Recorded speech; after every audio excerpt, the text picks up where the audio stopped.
السلام علیکم ورحمۃ اللہ وبرکاتہ۔ رب اشرح لی صدری ویسر لی امری واحلل عقدۃ من لسانی یفقہوا قولی۔ آج ہم انشاءاللہ پارہ نمبر 13 سورہ ابراہیم کی آیت نمبر 24 کو پڑھنے جا رہے ہیں، اور اس میں ہم دیکھیں گے ان مومن کی مثال کھجور کے درخت کی طرح ہے، اور ایک مومن اور درخت میں مشابہت کیا ہے۔ انتہائی اہم اور خوبصورت آیت ہے جس کے بارے میں ہم آج مزید جانیں گے۔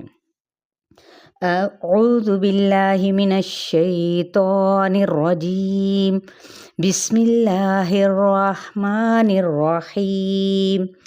أَلَمْ تَرَ كَيْفَ ضَرَبَ اللَّهُ مَثَلًا كَلِمَةً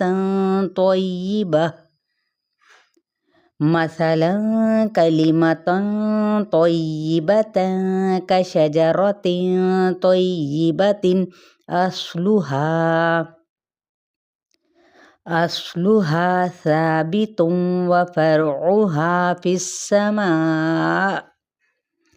لفظی ترجمہ: علم کیا نہیں، ترا تم نے دیکھا، کیفا کس طرح، ضربا بیان کی، اللہ تعالیٰ نے، مثلاً ایک مثال، کلمتاً بات، طیبتاً پاکیزہ، کشجرۃ شین جیم را مانند درخت کے، طیبتاً پاکیزہ، اصلھا حمزہ صاد لام جڑ اس کی، ثابتن ثبتا مضبوط ہے، وفرعھا فا عین اور شاخیں اس کی، فی السماء آسمان میں ہیں۔ اب اس کی وضاحت کو مزید جانتے ہیں۔ آپ دیکھیں کہ سب سے پہلے درخت اور مومن میں مشابہت وہ کیا ہے۔ درخت تھکی ہوئی آنکھوں کے لیے ٹھنڈک اور سکون کا سبب بنتے ہیں، سبزے کو دیکھ کر سکون ملتا ہے نا، جبکہ مومن کی خوش اخلاقی کی وجہ سے دل خوش اور آنکھیں ٹھنڈی ہوتی ہیں۔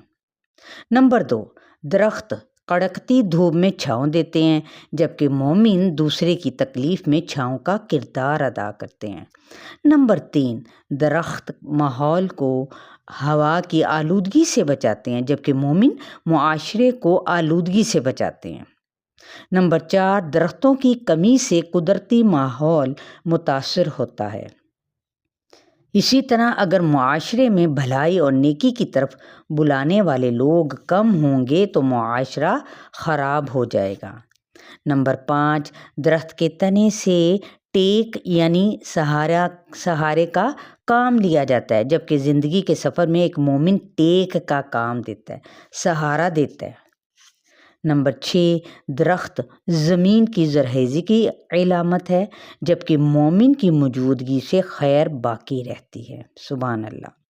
نمبر 7، درخت کو جتنا پھل لگتا ہے وہ اتنا ہی جھکتا چلا جاتا ہے، جبکہ مومن کے پاس جتنا علم، رزق اور تقوی اللہ نوازتا ہے اتنی ہی اس میں عاجزی آ جاتی ہے۔